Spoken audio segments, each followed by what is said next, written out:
Allahu Akbar walillahil hamd. Ma'asyiral muslimin, azakumullah ajmain.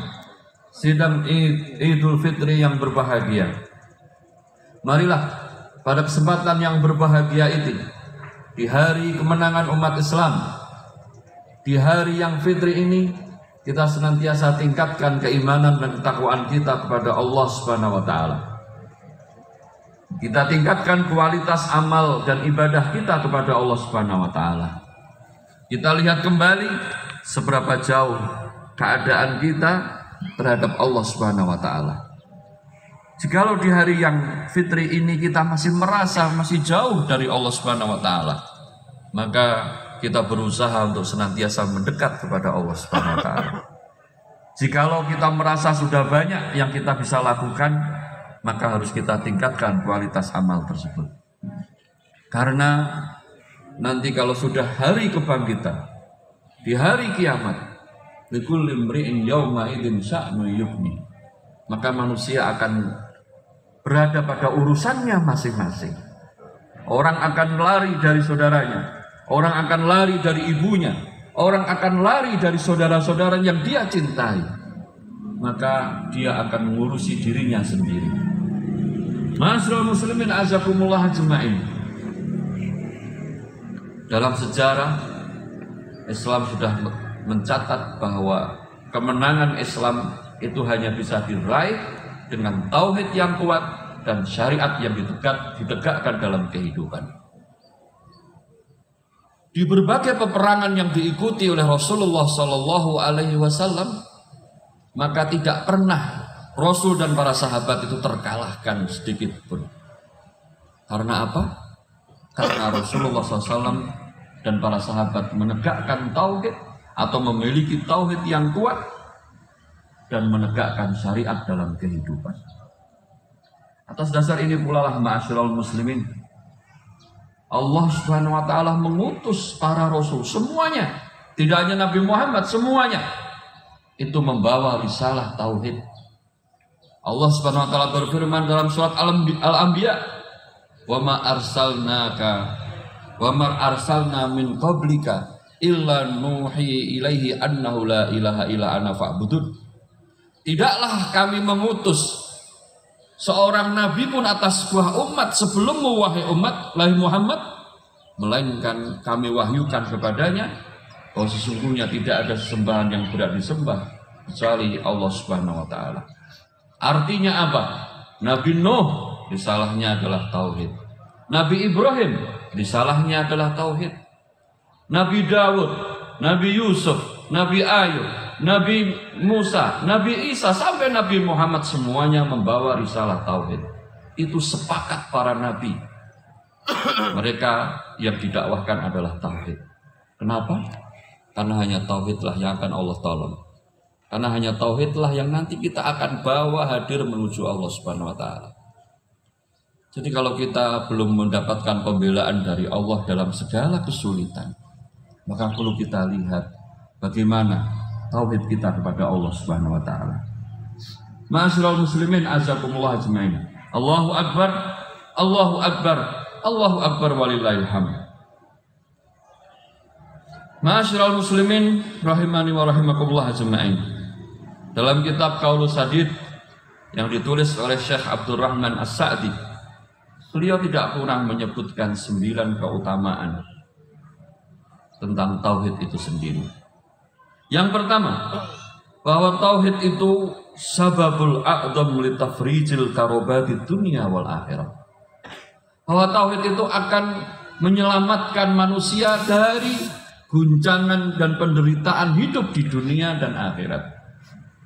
Allah Subhanahu wa taala berfirman dalam surat Al-An'am ayat 82. Alladzina amanu wa lam yalbisu imanahum bidzulmin ulaika lahumul amnu wa hum muhtadun.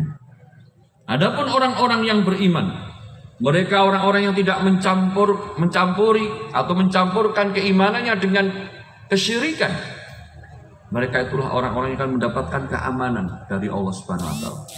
Ya keamanan di dunia maupun keamanan di akhirat. Itu janji Allah. Janji Allah pasti. Innallaha la yukhliful mi'ad. Jadi orang yang bertauhid dan tauhidnya baik, maka Allah akan berikan keamanan di dunia dan di akhirat.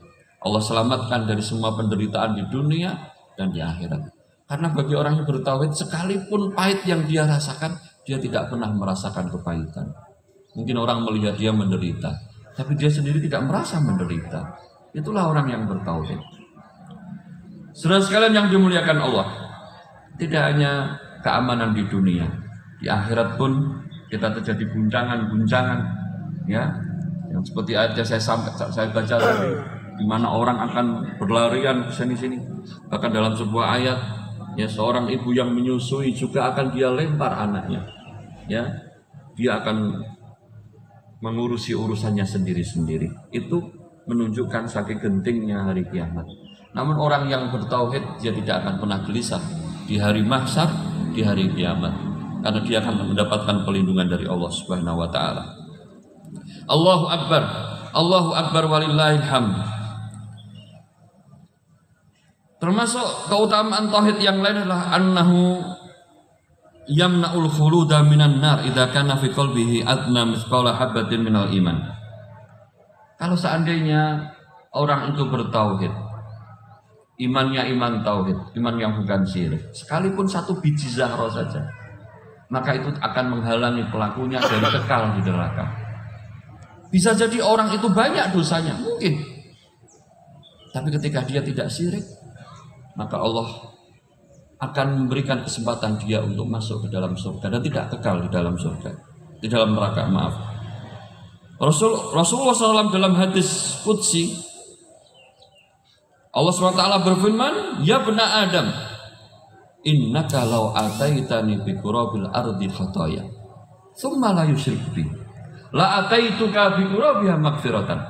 Wahai anak Adam, kalau seandainya nanti engkau datang kepadaku, hadir kepadaku dengan membawa dosa sepenuh bumi, dosa sepenuh bumi, itu artinya dosa yang sangat banyak.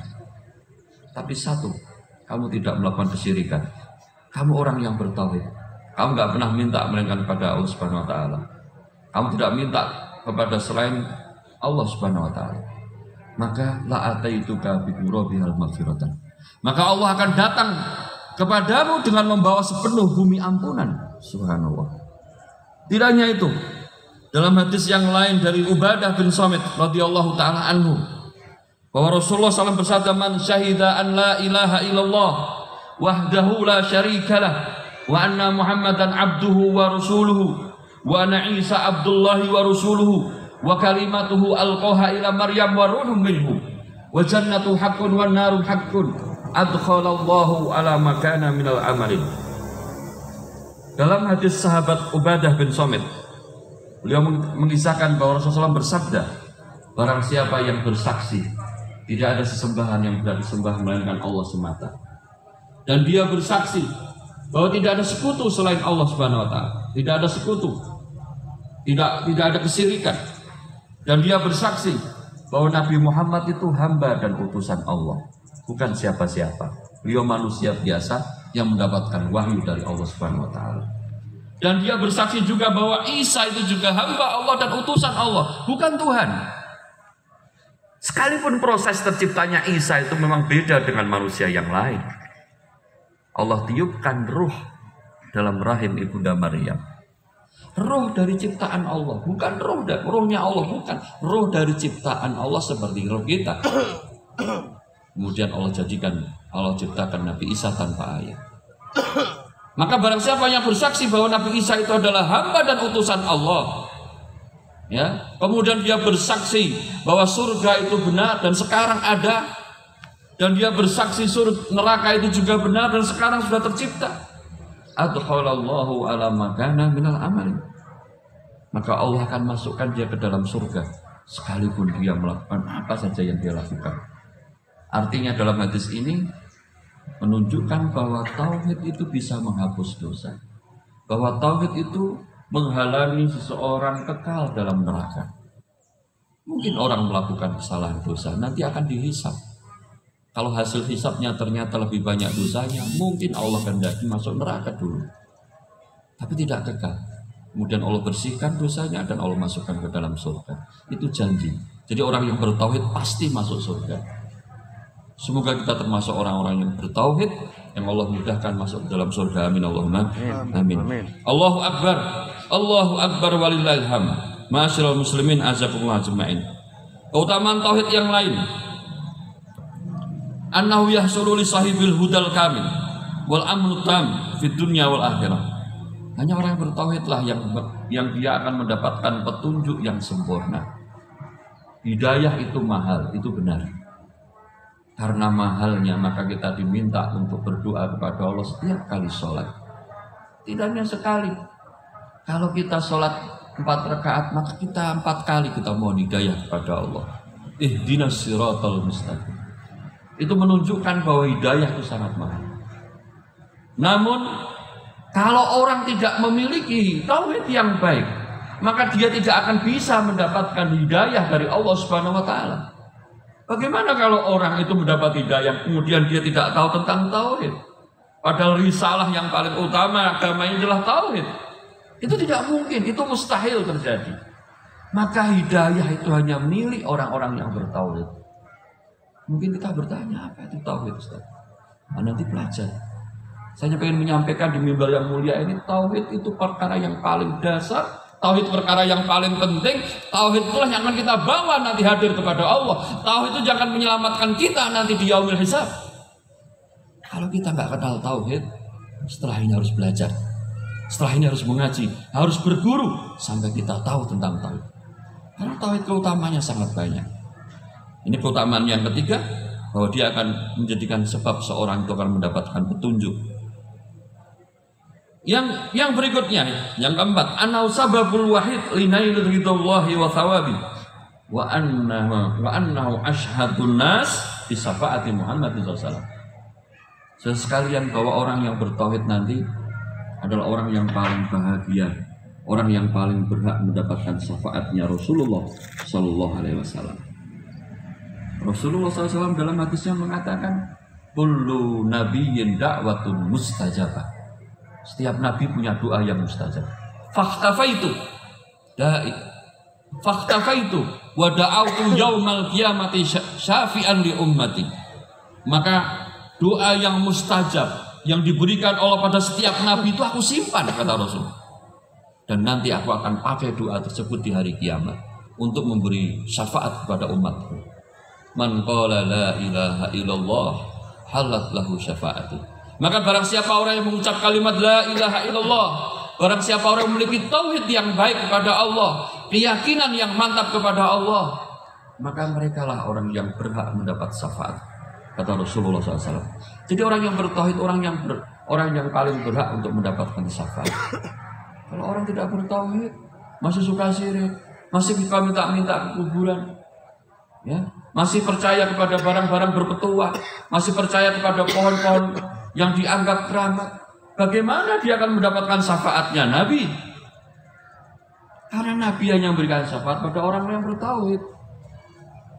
Logikanya gini, saudara sekalian, syafaat itu hanya menambal kekurangan, nambal kebocoran, nambal lubang. Tauhid itu adalah lembaran kain yang akan menampung amalan kita. Lah kalau tauhidnya hilang, kalau tauhidnya batal, otomatis gak ada kainnya yang harus ditambal. Mau ditambal pakai apa? Apa yang mau ditambal? Orang kainnya aja gak ada. Jadi saya katakan analog tauhid itu adalah orang yang akan menampung amalan kita. Kalau kita gak punya tauhid gak bisa, amalan kita gak akan diterima. Kain keimanan itu hilang.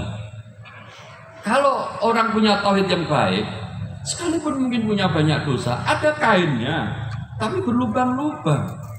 Maka inilah peran syafaat Rasulullah SAW akan menambah lubang-lubang tersebut sehingga tertutup baik.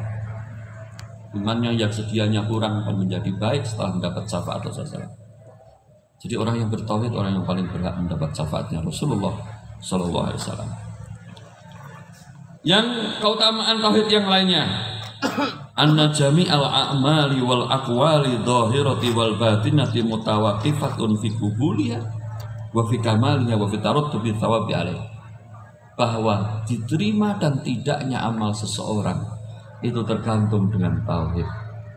Allah Subhanahu wa taala berfirman, Faman kana yarju liqa'a rabbih falyamal amalan shalihan wala yusyrik bi ibadati rabbih ahada.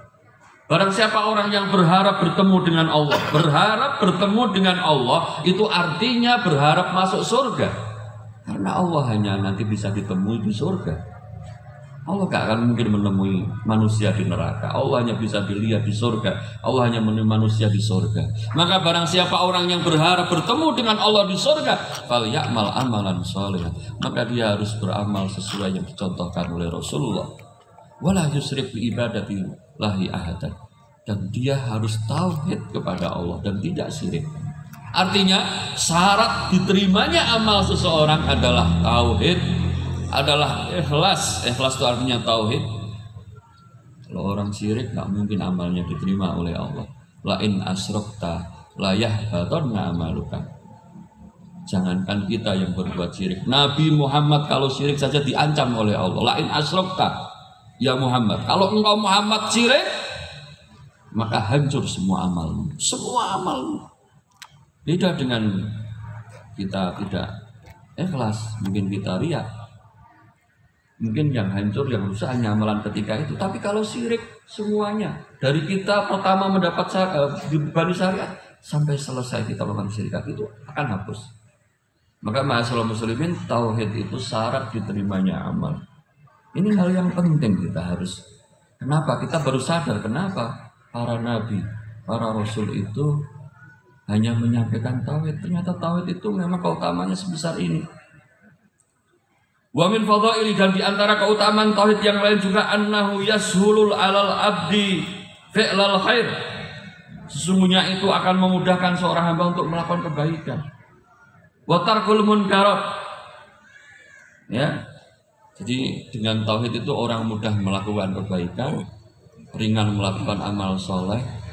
Begitu ada dibuka amal soleh, dia menjadi orang yang paling pertama melakukan amal tersebut. Karena dia beramal untuk Allah, bukan untuk manusia. Tuhannya dia Allah, bukan manusia. Jadi sudah nggak penting pandangan manusia itu, sudah nggak penting bagi dia. Yang dia lihat hanya Allah Subhanahu Wa Taala. Maka di mana Allah memanggil, dia hadir di situ. Allah panggil dalam sholat 5 waktu, dia hadir di situ. Allah panggil dalam sedekah, dia hadir di situ.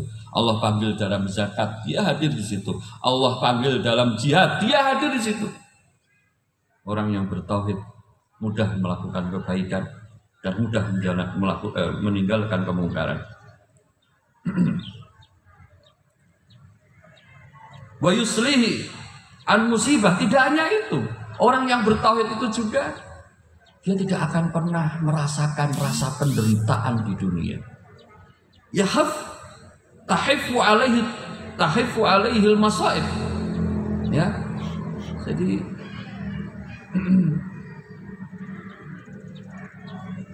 maaf. Orang yang bertauhid, ya, jadi dia mudah melakukan kebaikan dan mudah melakukan kemungkaran, dan dia mudah juga memberikan ikhlas dalam beramal. Bukan perkara yang susah bagi dia untuk berikhlas. Walaupun kata para ulama salaf, ikhlas susah faqad najah. Man akhlasa sa'atan faqad najah. Orang yang bisa ikhlas sekali, dia selamat. Karena susah orang ikhlas itu nggak mudah. Dan sekalian, contoh. Saya tanya, ini maaf ya. Biasanya mungkin bapak-bapak, mungkin ibu-ibu, kalau pakai baju kan suka bicara masalah matching. Kalau atasnya putih, sarungnya putih, sandalnya ya putih, benar. Mobilnya ya putih. Pertanyaannya, Anda berputih-putih raya ini yang Anda pengen dilihat oleh Allah atau dilihat oleh manusia? Itu jawabannya Pak sederhana. Ben pantes didelok menungso. Kata ben pantes didelok menungso itu Anda beramal untuk manusia. Ya, ini baru perkara baju saja. Belum kenapa Anda harus membaguskan rumah Anda, kenapa Anda harus ganti mobil. Kalau hanya sekedar mobilitas, orang itu nggak perlu ganti mobil. Apa yang dia miliki sudah cukup. Tapi karena sekali lagi ikhlas itu tidak gampang. Ikhlas itu sangat susah. Namun orang yang bertauhid, dia sangat mudah melakukan keikhlasan. Karena dia sudah, yang dilihat hanya Allah Subhanahu Wa Taala. Saudara sekalian yang dimuliakan Allah, Allahu Akbar walillahil hamd. Termasuk Keutamaan tauhid adalah annahu yukhaffifu 'anil 'abdil makarih wa yahunu 'alaihil alam wa bihasbi takmilil 'abdi lit tauhid wal iman yatalaqqa makarih wal alam. Perhatikan teman sekalian. Saya sering mengatakan, apa ada orang sekarang menderita? Kalau ada orang hidup sekarang merasa menderita hidupnya, maka tanyakan keimanannya, tanyakan tauhidnya. Jangan-jangan dia nggak kenal tauhid, atau mungkin dia nggak tahu tentang tauhid. Kenapa? Karena tauhid itu akan meringankan penderitaan manusia di dunia. Orang yang bertauhid tidak akan Allah izinkan untuk merasakan kesulitan hidup, untuk merasakan derita hidup. Allah tidak akan pernah izinkan. Kita masih ingat dalam sejarah bagaimana Bilal bin Rabah ketika dia mendengar ada ajaran yang namanya Islam dibawa oleh Muhammad. Dia pelajari, dia lihat, dia pelajari. Akhirnya dia yakin bahwa Islam ini agama yang benar dibawa oleh Nabi Muhammad SAW. Dia masuk Islam. Tapi apa daya seorang budak, begitu majikannya tahu Bilal masuk Islam, maka Bilal pun disiksa dengan siksaan yang sangat pedih. Dengan siksaan yang sangat pedih. Tapi apa reaksi Bilal? Apakah dia murtad? Apakah dia tinggalkan agama Muhammad? Apakah dia tinggalkan agama Islam? Tidak. Lisannya hanya bisa mengatakan ahad, ahad, ahad. Allah satu, Allah satu, Allah satu. Ya. Maka kadang saya berpikir kalau ada orang mengganti imannya hanya sekedar urusan pekerjaan, mengganti imannya hanya sekedar urusan sembako dan sarimi, gimana tauhid mereka?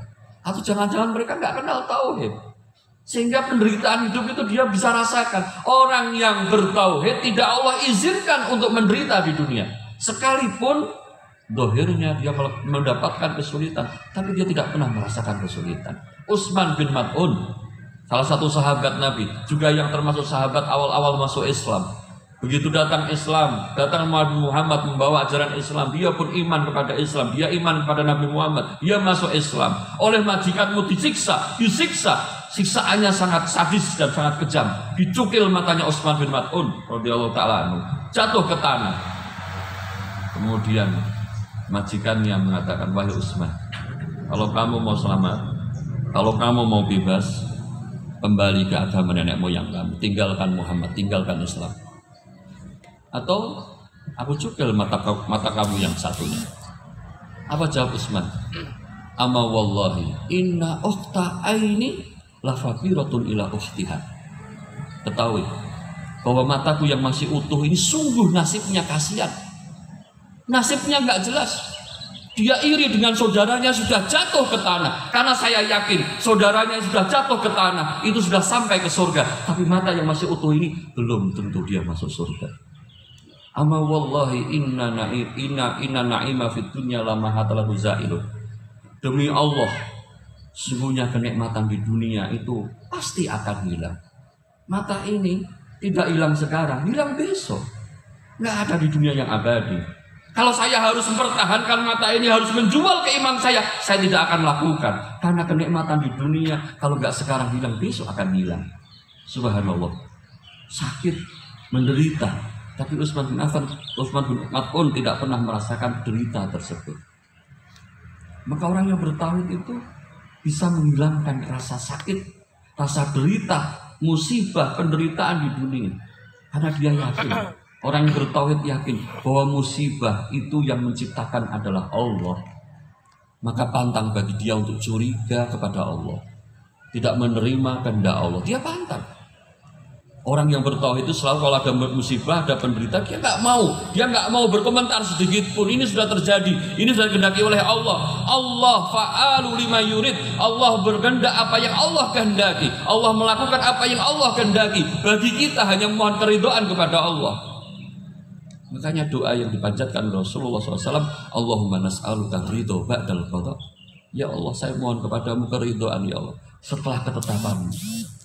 Ridho akan ketetapan Allah itu hanya bisa dilakukan orang-orang bertauhid. Maka kalau ada orang sekarang, aduh hidup ini susah, semua serba susah, ya. Seolah-olah dia nggak punya Allah, seolah-olah Allah tidak mencukupi, seolah-olah Allah hilang dalam kehidupannya. Maka hanya orang yang tidak bertauhid yang dia akan merasakan derita kehidupan. Ma'asyiral muslimin azakumullah ajmain. Termasuk keutamaan tauhid yang lain adalah anna tauhida idza tamma wa kamula fi qalbi wa tahaqqaqa tahaqquqan kamilan bil ikhlasi tam fa innahu yusirul qalilu min amalihi katsiran. Orang yang punya tauhid yang baik, orang yang keimanannya sempurna, maka sesuatu yang sederhana, sesuatu yang kecil akan menjadi besar di sisi Allah. Bisa jadi kita melakukan sesuatu di mata manusia itu sederhana, di mata manusia itu kecil. Tapi karena kita lakukan dasarnya tauhid, dasarnya keimanan kepada Allah, maka di sisi Allah menjadi besar. Anda tidak boleh menafikan mungkin kerjaan hanya nyapu masjid. Mungkin kita infak di hari yang kita nggak punya uang, kita hanya punya uang 100.000, tapi saya pengen infak ya Allah, biarlah 50.000 ini saya infakkan, ini sudah separuh dari harta yang saya miliki ya Allah, semoga Engkau terima ya Allah infak ini, dan Engkau jadikan sebagai sarana untuk meringankan beban hidup kami ya Allah. Nah, orang kalau makan seperti ini mungkin sederhana 50.000, mungkin nilainya kecil di mata manusia. Tapi karena dilakukan dengan keikhlasan dan tauhid kepada Allah, maka nilai ini, infak ini akan menjadi besar. Maka biasakan melakukan sesuatu berdasarkan keimanan, berdasarkan tauhid kepada Allah Subhanahu wa taala. Terakhir, ma'asyiral muslimin, termasuk keutamaan tauhid adalah kalau nanti ya di yaumil hisab ya dikisahkan namanya dalam hadis bitaqah. Hadis bitaqah. Seseorang ini yang melakukan dosa, dosanya sangat banyak. Dosanya itu kalau dilakukan, kalau dicatat itu sejauh mata memandang. Dan anak Adam ini, manusia ini memiliki 99 catatan dosa. 99 catatan dosa. Dan setiap buku atau setiap lembaran untuk mencatat dosa itu sejauh mata memandang. Dan dia hanya punya satu lembaran yang tertulis kalimat la ilaha illallah. 99 catatan dosa, satu lembar saja yang tulisannya la ilaha illallah. Artinya dia tauhid, imannya masih ada, imannya nggak batal. Ketika ditimbang, ya, fawazanat alaihi kalimatu la ilaha illallah. Maka lembaran yang tertulis kalimat la ilaha illallah, lembaran yang tertulis kalimat tauhid, yang dia jaga, dia pertahankan, dia perjuangkan kemurniannya, maka ini ternyata memberatkan timbangan daripada dosa yang 99 lembaran tadi. Subhanallah, betapa besar keutamaan tauhid. Kita baru sadar kenapa Nabi Muhammad SAW 13 tahun di kota Mekah, beliau hanya menyampaikan tauhid. Kenapa Nabi Allah Ibrahim rela dimusuhi oleh kaumnya, rela dimusuhi oleh bapaknya, dimusuhi oleh keluarganya, bahkan dieksekusi untuk dibakar hidup-hidup. Nabi Allah Ibrahim rela. Karena Nabi Allah Ibrahim tahu tentang bagaimana besar keutamaan tauhid. Dan Nabi Ibrahim sudah membuktikan orang yang tauhid tidak akan pernah dibiarkan Allah menderita tarfatan ain, sekalipun sekejap mata.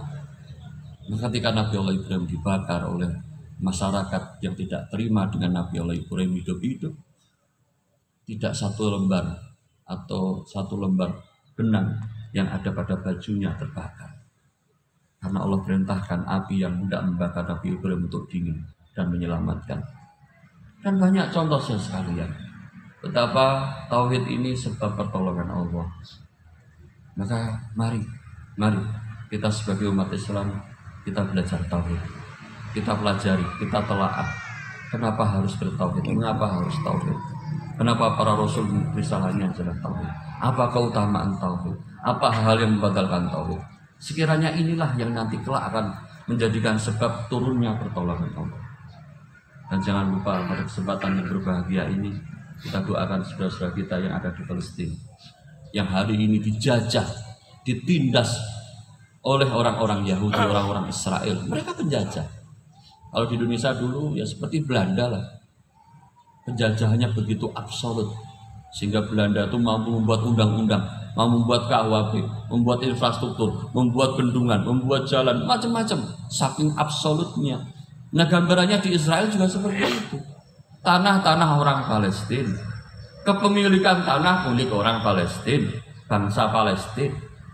Tapi dijajah oleh Israel karena dia mengaku bahwa ini dulu tanah nenek moyang saya. Betul, dulu tanah nenek moyang. Tapi karena peperangan ditinggalkan oleh orang-orang Israel. Kemudian dipakai dan hak pemilik oleh Palestina. Harusnya kita yang punya akses membangun sebuah diplomatik politik untuk menekan, ya, atau untuk menekan Israel agar menghentikan penjajahan yang zalim ini. Atau kalau kita punya diplomasi politik, ya, kita kerjasama dengan negara-negara dan bangsa untuk membuat kesepakatan menghentikan kezaliman dan penjajahan yang dilakukan Israel. Itu sebuah solusi. Namun sekali lagi sekalian, kenapa Allah tidak berpihak pada umat Islam? Bisa jadi karena tauhid kita masih lemah. Doa kita yang kita panjatkan di Ramadan ini belum Allah ijabahi. Karena mungkin kita juga nggak tahu tentang tauhid. Sedangkan tauhid itu menjadi sebab yang utama di mana Allah akan dengarkan doa kita, Allah akan terima amal kita, Allah akan berikan kemudahan dalam hidup kita. Semoga Allah mudahkan kita dalam mempelajari tauhid, menjaga tauhid, memperjuangkan tauhid, sehingga kita mati dalam keadaan bertauhid kepada Allah. Amin Allahumma amin. Saudara sekalian, demikianlah khutbah yang bisa kami sampaikan. Semoga yang sederhana ini bermanfaat. Mari kita tutup dengan doa. Kita doakan saudara-saudara kita di Palestina khususnya, di Suriah dan di negara-negara yang lain yang mereka masih tertindas oleh orang-orang, oleh tangan-tangan yang zalim, oleh kebijakan yang zalim. Kita doakan, kita berdoa kepada Allah, kita mohon kepada Allah dengan tulus dan ikhlas untuk bangsa ini, untuk negeri ini, agar Allah beri kekuatan pada bangsa ini untuk melawan ganasnya virus COVID, untuk melawan, untuk berhenti atau keluar dari pandemi COVID yang berkepanjangan. Secara teori sekalian, pandemi itu akan selesai 4-5 tahun. Kalau Allah nggak tolong kita, akan menjadi masalah sosial yang besar yang terjadi pada negeri ini. Maka kita berdoa, kita doakan para pemimpin kita biar kuat, kebijakannya tepat, mendapat taufik dan hidayah dari Allah Subhanahu wa taala, sehingga ketika ngambil keputusan itu tepat. Kita doakan para ulama-ulama kita, mereka sehat. Allah jangan ambil dulu para ulama kita, karena kita masih butuh. Kita masih butuh nasihat.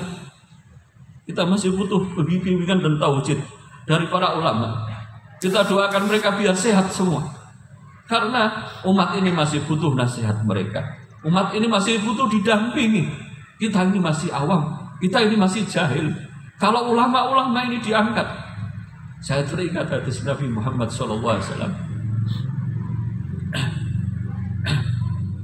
Rasulullah SAW dalam hadisnya mengatakan, Innallaha la yahbitu ilman intiza'an min sudurin nas. Allah tidak mungkin mencabut ilmu dari dada manusia. Tidak mungkin orang alim jadi lupa, orang hafid jadi lupa, tidak mungkin. Walakin yahbitu biqabdil ulama. Akan tetapi Allah akan menghilangkan ilmu di bumi ini dengan cara mencabut dan mewafatkan para ulamanya. Fa illam yabqa alimun ittakhadhan nasu ru'usan juhala. Kalau sudah tidak tersisa ulama, kalau sudah tidak tersisa orang yang alim, maka manusia akan mengambil pemimpin-pemimpin yang bodoh. Namanya juga orang bodoh, ketika dia ditanya dia akan menjawab dengan kebodohannya. Sehingga fatwa tersebut berakibat buruk secara keyakinan maupun sosial kehidupan manusia. Ya, fadhallu wa adhallu. Pemimpinnya sesat juga rakyatnya sesat. Itu hal yang saya khawatirkan, yang saya selalu mohonkan kepada Allah agar Allah sehatkan para ulama kita, Allah sehatkan para kiai-kiai kita, para guru-guru kita, para asatid-asatid kita, karena kita masih butuh bimbingan mereka. Kita doakan kepada saudara-saudara kita.